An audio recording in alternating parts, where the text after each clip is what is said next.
right, Shalom. I want to start off by giving all praise to Yahweh, by Hashem, Yahushai. All right, and double honors to the apostles and the elders at Great Millstone who rule well. Peace and salutations to the elect, the house of David. It's the brother Yashawamba, and I have two other brothers, brother Sha'ar and a brother Yara'Allah from the Great Millstone Dallas camp on the phone. Basically, through the spirit, I was doing some study, and I ran across ELISHA, and I wanted to learn more about him. So as I'm reading on ELISHA, it goes through a chapter where he's doing, particular miracles, and it talked about one of the specific miracles, and I went and basically read 2 Kings, the 4th chapter, man, and it touched my spirit, and I basically put it on the WhatsApp, and from there, me and this brother Sha'ar started doing discourse, and we came to conclusions through the spirit about particular things in this chapter. And hey, we all just thought, hey man, let's just do a lesson. It's late, but at the end of the day, we stay up for lesser things, all right, all the time. So hey, we're living in a time where the body needs to be edified, all right, and it's living waters. Flood this devil with the truth, as one of the brothers just did a video on. So we're going to read this chapter. We're going to try to get through, hopefully we can get through the whole thing, because the whole thing has a lot of spiritual meat, and how we should be treating each other. It's dealing with the elect. Now, ELISHA, which means, I forget what it means, he is salvation, right? The powers, the salvation of the power, basically. Hold on, let's get it real quick. His name is Allah Yeshaya, all right? And it means God is salvation, all right? He was Elijah's understudy, all right? The Most High put the Spirit on Elijah to anoint him, to be the next in command. So without further ado, let's go ahead and start reading 2 Kings, the 4th chapter. God, this is Second Kings chapter 4, verse 1. Now there cried a certain woman of the wives of the sons of the prophets unto Elisha, saying, right. Now it said that now there's cried a certain woman. Now when me and the brother was talking, one thing that we've noticed throughout the scriptures is that the Most High likens the daughter of Zion, as it says in Jeremiah 6:2, to a comely and delicate woman. Now, when you read the scriptures, you're going to see that a lot of these instances where women were involved symbolically and spiritually is dealing with Israel.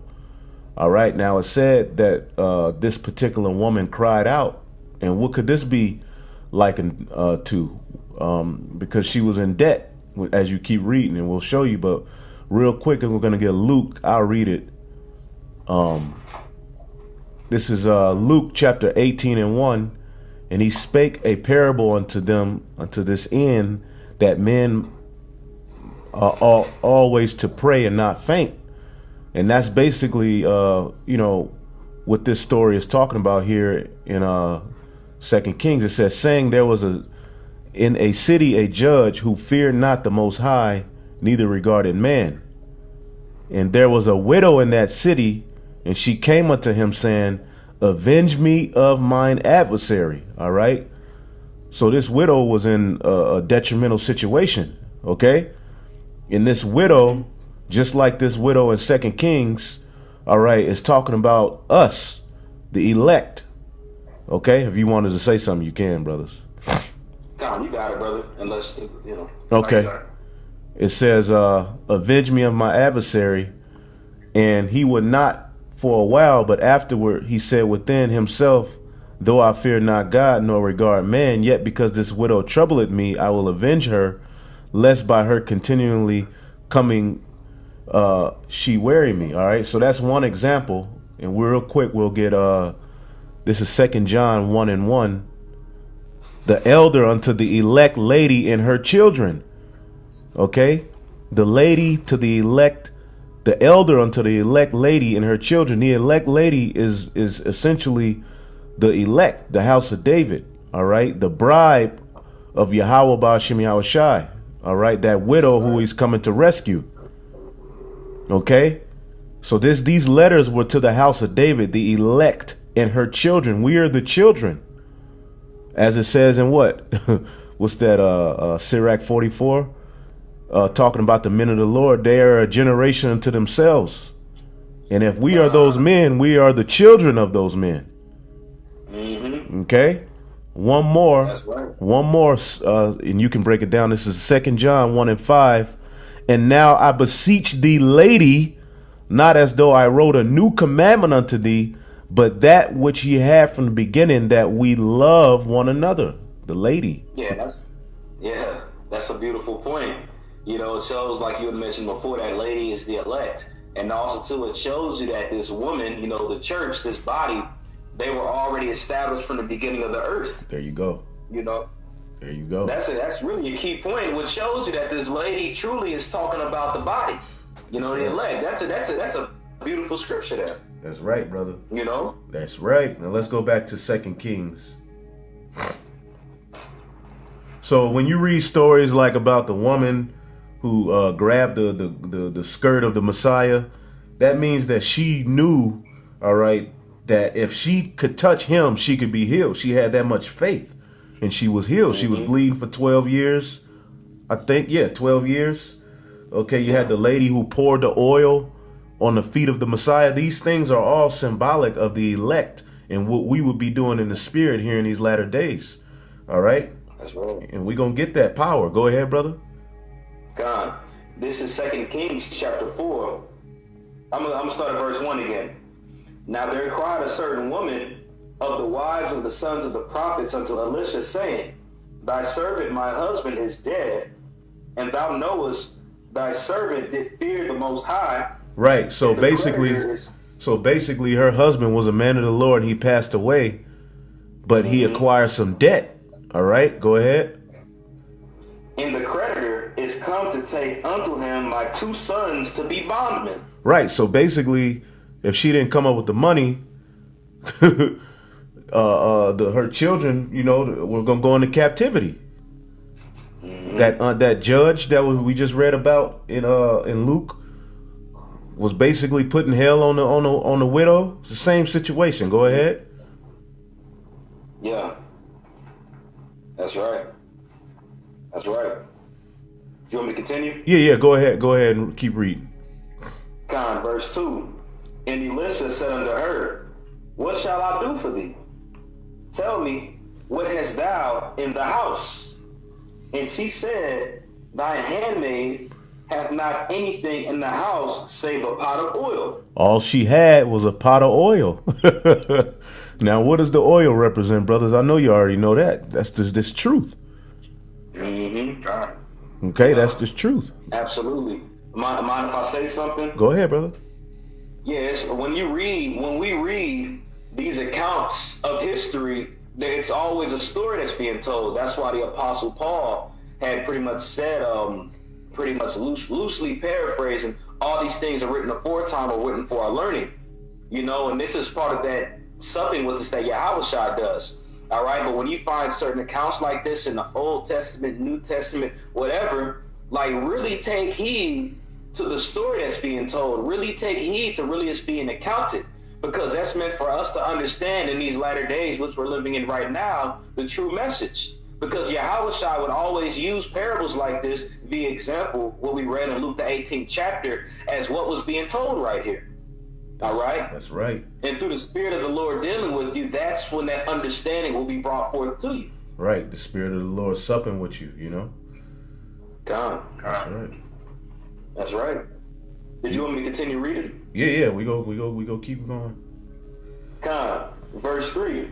Then he said, Go, borrow thee vessels abroad of all thy neighbors. Right. So even empty. Keep going, Salakia. Keep going.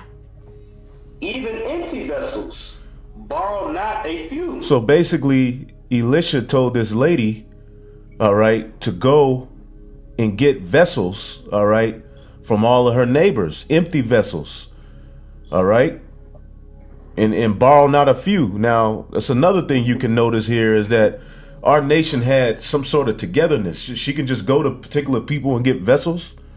All right. When you'll see more love amongst our nation, which we lost as we keep reading down in this story. Go ahead. So she got the vessels. Point, go ahead. Beautiful point. Verse 4. And when thou art come in, thou shalt shut the door upon thee and upon thy sons. And upon thy sons. Remember the elect lady and her children? Okay? The sons represent, basically us, man. Yeah. You know? Hey, because if Yahushua don't come get us, man, we through. We go be in captivity to the New World Order, man. Mm-hmm. Go ahead. Yeah. And shall pour out into those vessels, and thou shalt set aside that which is full. Right. So he said, pour that. She had one pot of oil, all right, and she said, and he told her to pour it into all the vessels.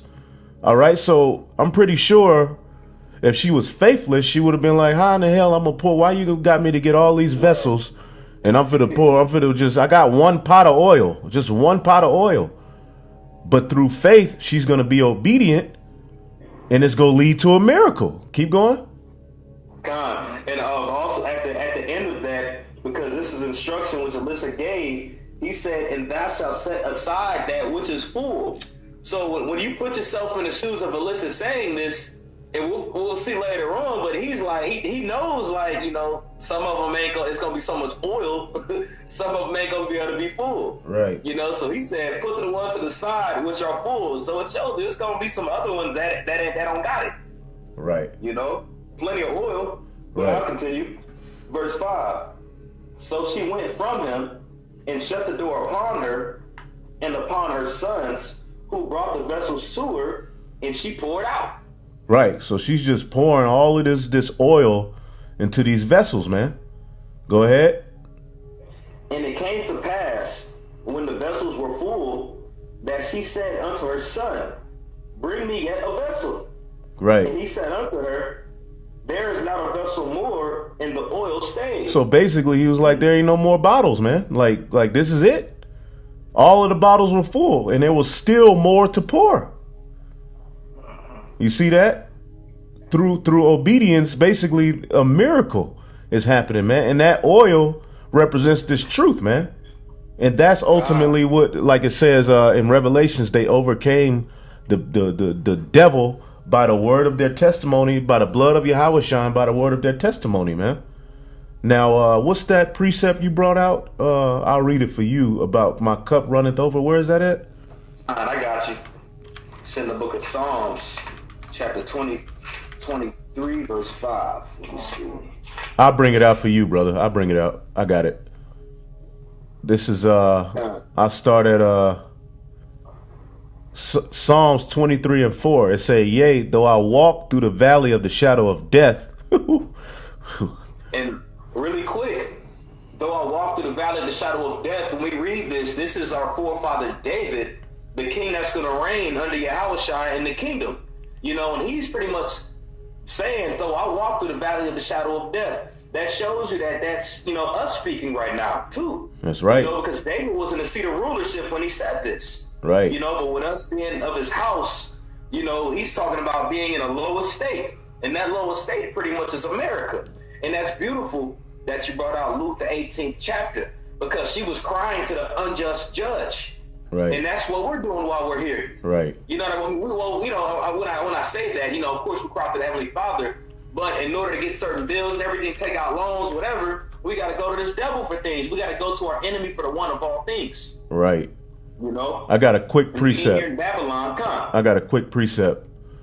This is Isaiah 19 and 20. And it shall be for a sign and for a witness unto the Lord of hosts in the land of Egypt. For they shall cry unto the Lord because of the oppressors, and he shall send them a savior and a great one, and he shall deliver them. Man, that's heavy. You see? That's heavy. That's Savior. You being Yahushua. That's right. And, us having faith in him. Right. Now, ELISHA wasn't Yahushua, but his name was the Most High Salvation. So this story this story is just an example. It's just through the Spirit. All right, we're not saying Elisha is Yahushai, so don't take us wrong. But all things are spiritual. That's why he has that name. All right. Absolutely. It says Psalms 23:4. Yea, though I walk through the valley of the shadow of death, I will feel no evil. And for thou art with me, thy rod and thy staff, they comfort me. Okay. That's through faith. Right. That's through belief that through the turmoil and hell that we catch, the Heavenly Father, Yahweh Ba'ashem Yahushai, is still going to be there for us, because we in this lower state, being in hell, being in Babylon, America. Everything's defiled here. Everything you see, everything you touch, everything that you're exposed to is poison. It's death. But we trust in that the Heavenly Father will deliver us from this, man. Right. Hold up.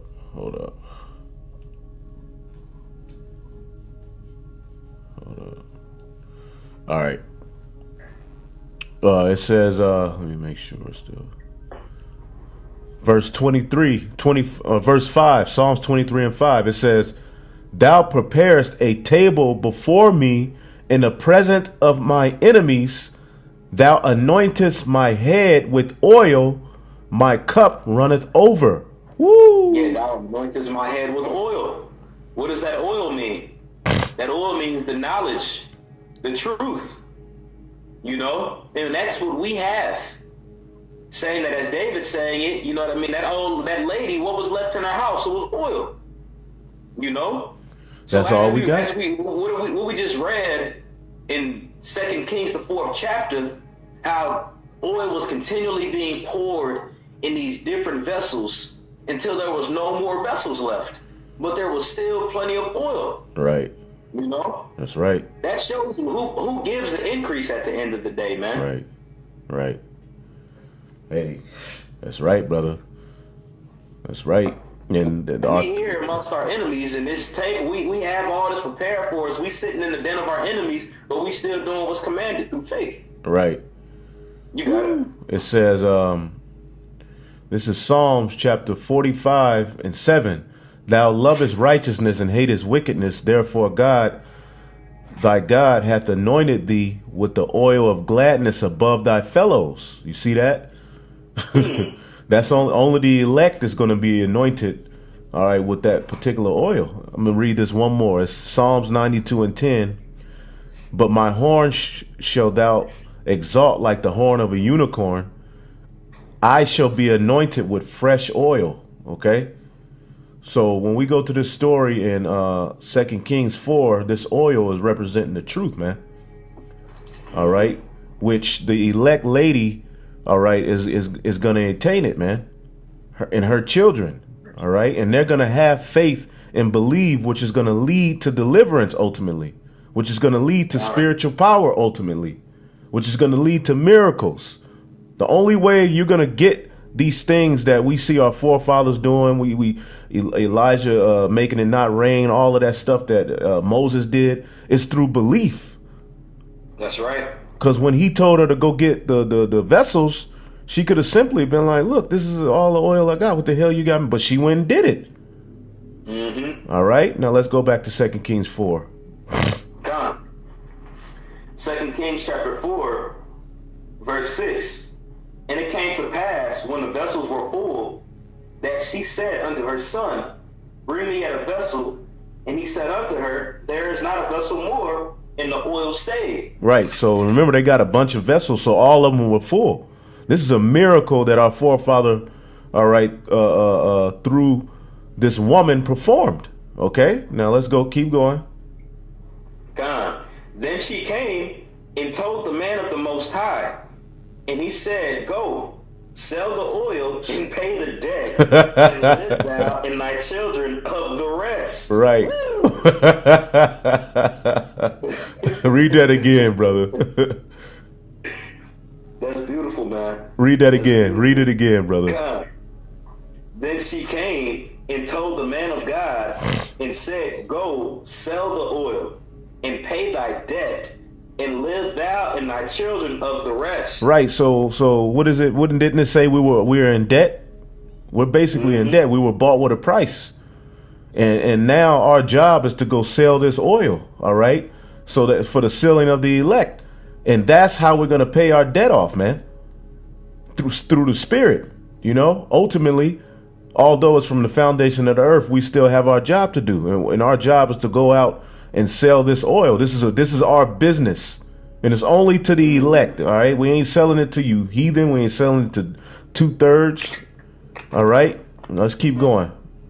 God. Mind if I bring out a precept really quick? Yeah, God. Let me see here. I gotta spell it right. Business. Salaki, I'm trying. It's hold on. B-U-S. I'm just trying to spell it so I can pull it up in here. It's in Proverbs. This is what is it? Proverbs 22 and 29.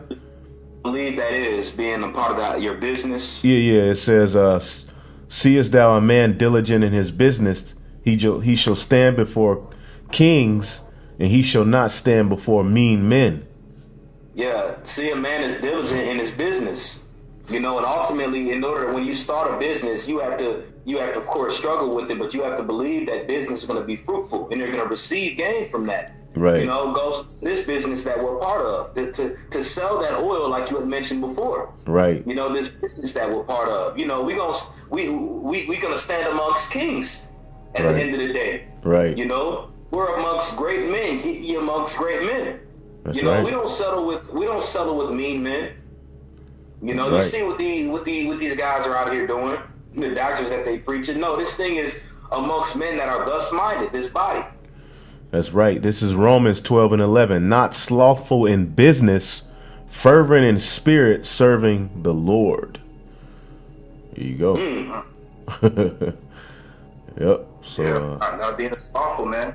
Being fervent, that means to be on fire. It means to be, into this thing, man, wholeheartedly. Can't half-ass do this thing, man. And that's kind of in the spirit, kicking up. Being all about this thing, man, making the decision. And the true elect men are going to do that, man. That's right. They're going to crank it up because they're going to see their faith. By their faith, they're going to see it. They're going to see the light at the end of the tunnel, man. Right. And they're going to continue to do the things that they need to do, right. To make sure they take care of their business. Mm-hmm. Right. I had a quick precept whenever you were done with that, y'all. No, I'm done. You got it. Okay. It's 1 Corinthians chapter 4, I'll read verse 1 and 2. Let a man so account of us as of the ministers of Hamashiach, and stewards of the mysteries of the Most High. Woo! That's a word. Stewards mean being a manager of the house, right? We're talking about being a manager over the business. Verse 2. Moreover, it is required in stewards that a man be found faithful. So that's a requirement. Right? To be found faithful, to have that faith and belief, man. Why? Because we can't see these things. And what the scripture says is, without faith, it's impossible to please the Heavenly Father. Mm-hmm. Right. So we got that faith is important, man. That's the only thing that's gonna get us out, man. That belief that He is, and that He sent His Son to do a job to deliver His people, man. That's right. That's right. That's right. That was on that. Come on, brother. Let's go back to verse 8. Yeah, where was that? Hold up. 2 Kings. Mm-hmm. 2 Kings 4. Yeah, let's go back. Start at 8. Okay. 2 Kings 4 and 8. And it fell on a day that Elisha passed to Shunem, where was a great woman, and she constrained him to eat bread.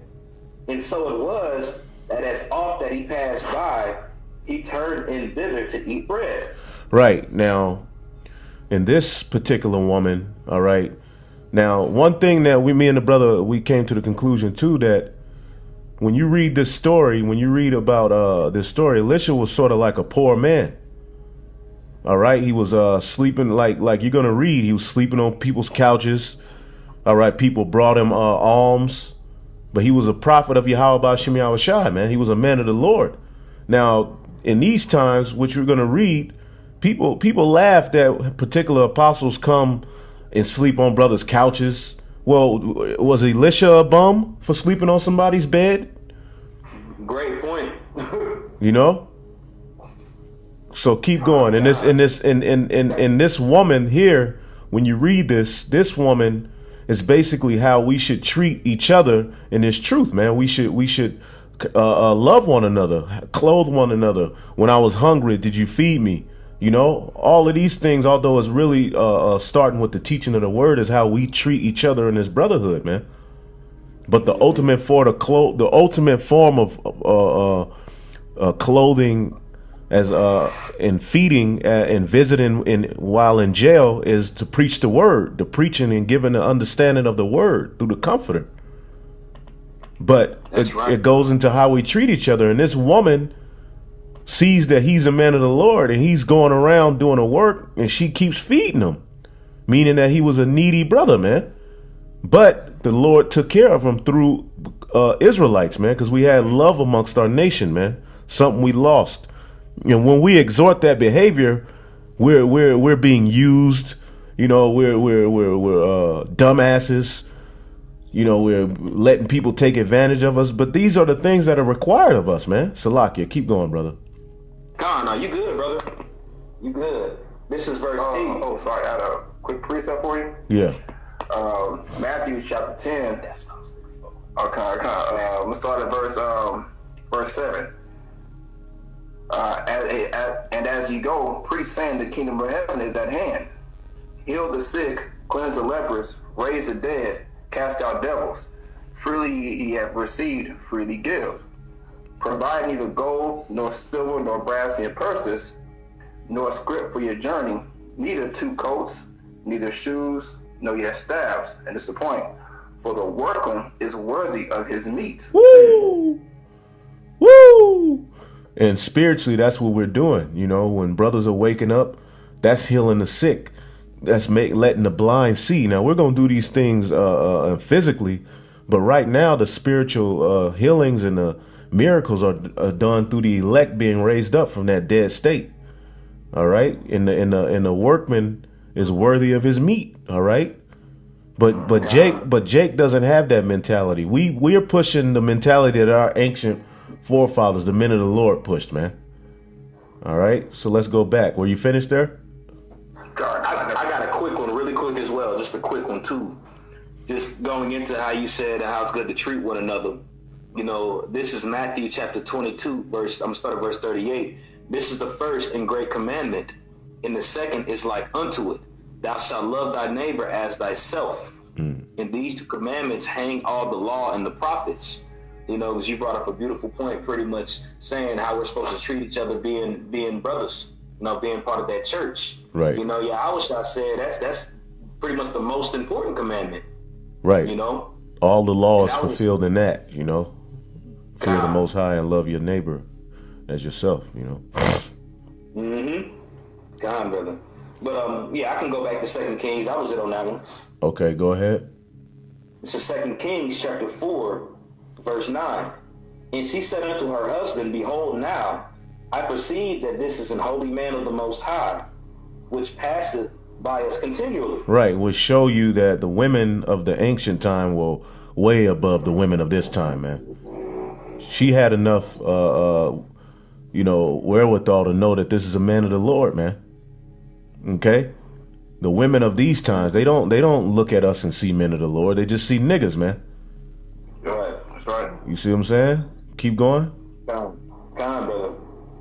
Verse 10. Let us make a little chamber, I pray thee, on the wall, and let us set for him there a bed, and the table, and the stool, and the candlestick. And it shall be when he cometh to us that he shall turn in thither. Right. So basically, they set up a room for him. Just like when people visit us, we have a room for them. All right. Or when we visit the apostles and elders, they have a room for us. When we go to different camps, they have a room for us. Okay. Or if they don't have a room, they'll get us a room. However it goes, man. But this is the love that we once had amongst each other. They seen a man of the Lord and went and prepared a room, all right, out of their house, man. All right. Now it said a great woman. So she belonged to a great man. They had substance.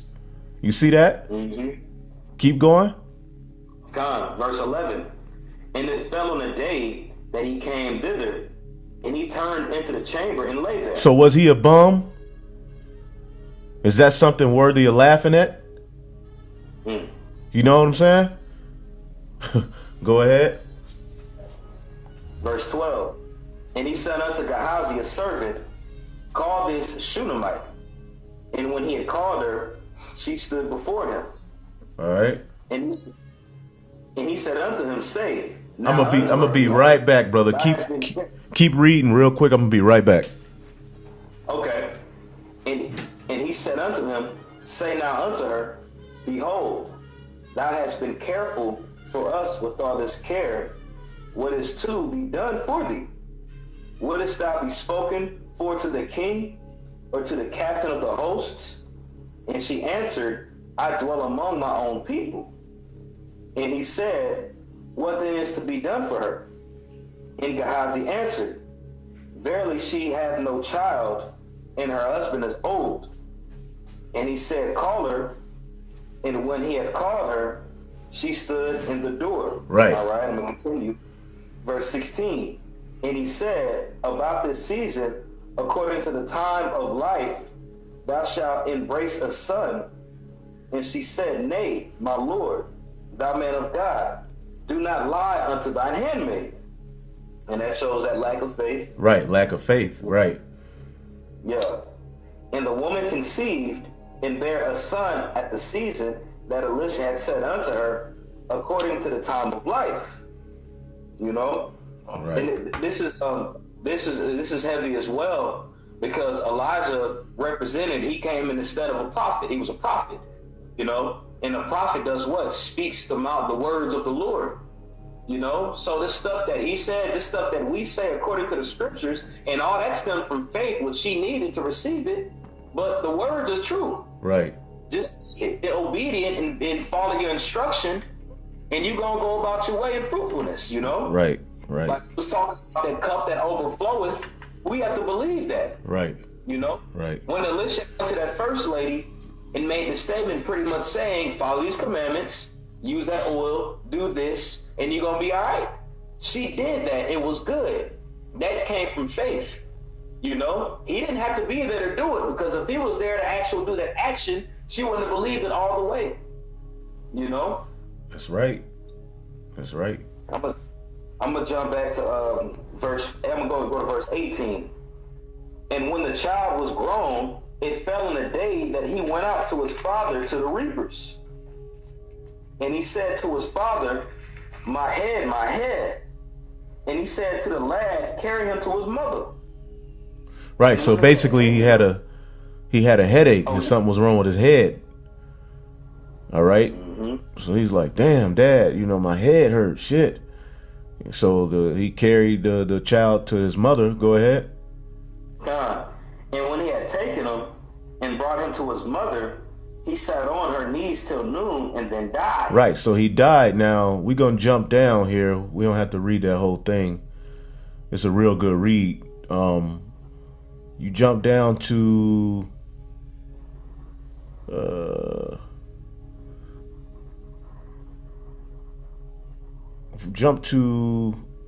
because she went and got she basically went and got a ass and rode to see Elisha.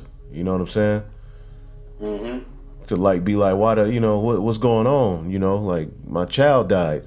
So I guess start at verse 25. You said verse what now? 25. Yeah. 35? 25. Oh, 25. Okay. This is 2 Kings 4 and 25.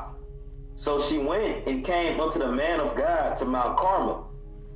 And it came to pass, when the man of God saw her afar off, that he said unto Gehazi, a servant, behold, yonder is that Shunammite. Mm-hmm. Basically, that Shunammite, that's that rich lady, that great lady. You know? Mm-hmm. Go ahead. Run now, I pray thee, to meet her, and say unto her, is it well for thee? Is it well with thy husband? Is it well with thy child? And she answered, it is well. Right, although he had died, but she wanted to speak directly to Elisha. You know? Yeah. Go ahead. God. And when she came to the man of the Most High, to the hill, she caught him by the feet. But Gehazi came near to thrust her away. And the man of the Most High said, let her alone. Right. For her soul is vexed with her. Right. Her soul is vexed, just like that woman who grabbed the skirt of Yahushua. You see that? That's right, brother. That's right. Go ahead. Man. And the Lord had hid it from me and had not told me. Then she said, did I desire a son of my Lord? Did I not say, do not declare me? Deceive me. Oh, so I'm sorry. Salaki, deceive me? Right, go ahead. Then he said to Gehazi, gird up thy loins, and take my staff in thy hand, and go thy way. If thou meet any man, salute him not. And if any salute thee, answer him not again. Right. So he basically told him, he gave him his staff and said, go put it, keep going, Salakia. God.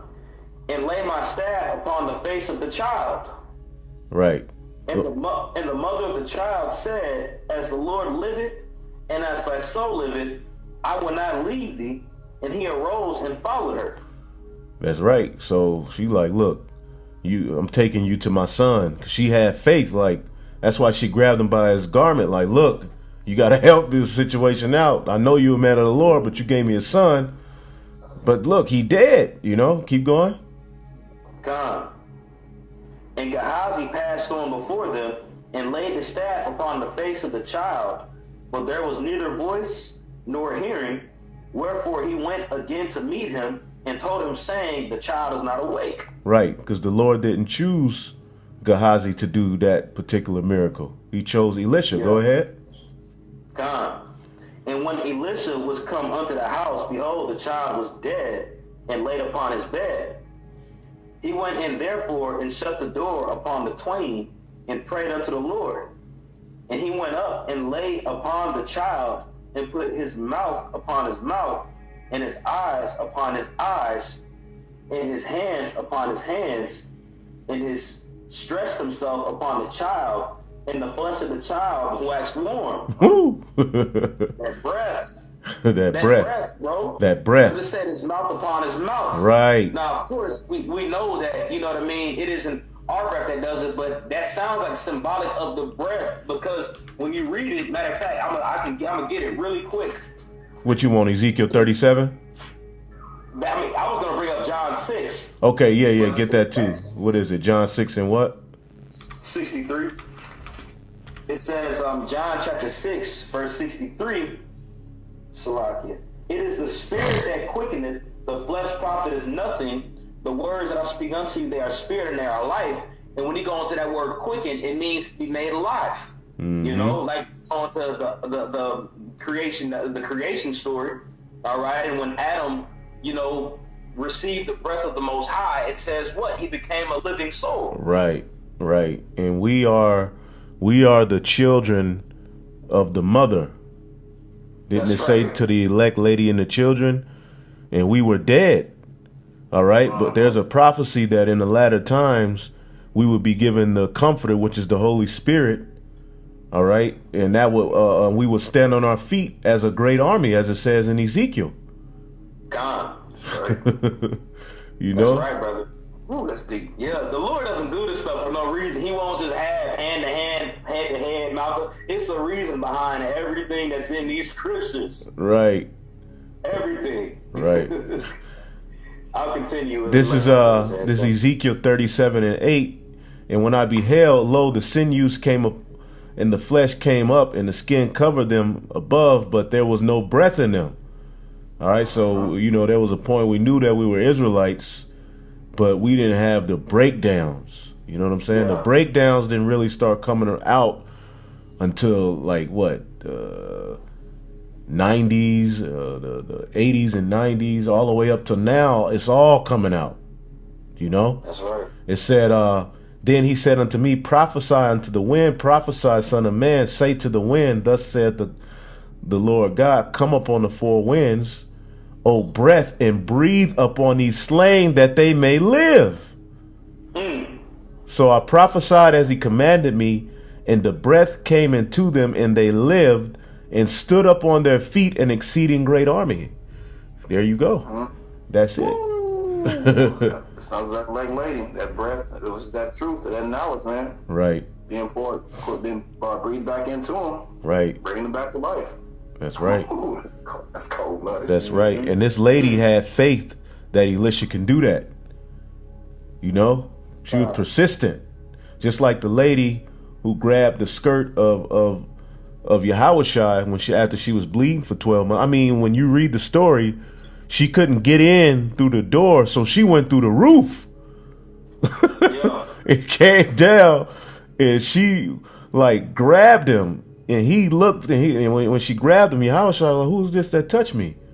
You know, and she was healed because she believed that if I can get this man, if I could touch him, if I could just touch him, I'm be good. You know, that's the faith we gotta have, man. Yeah. All right. Man. Yeah.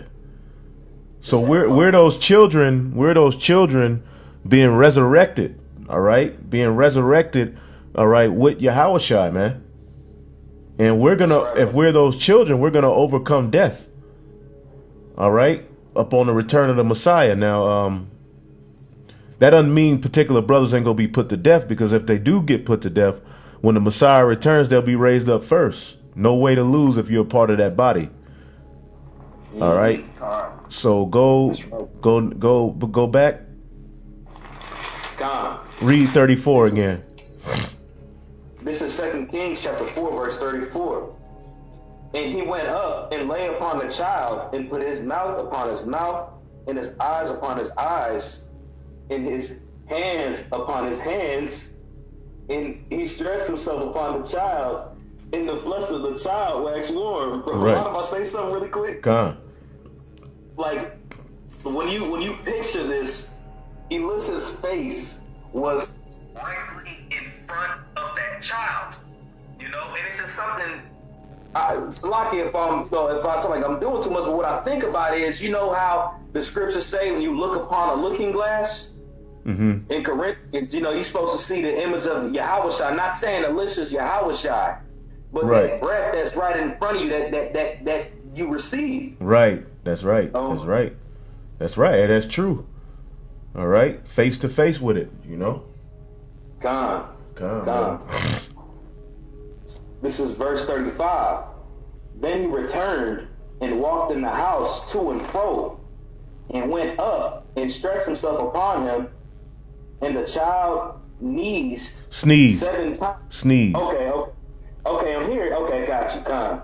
Sneezed 7 times, and the child opened his eyes. Right. You know that's Jake. You know how Jake wake up sneezing, you know. Yeah, and the child opened his eyes, sneezed 7 times, completion, you know? Yeah. Keep going. And he called Gehazi and said, call this Shumanite. So he called her, and when she was come unto him, he said, take up thy son.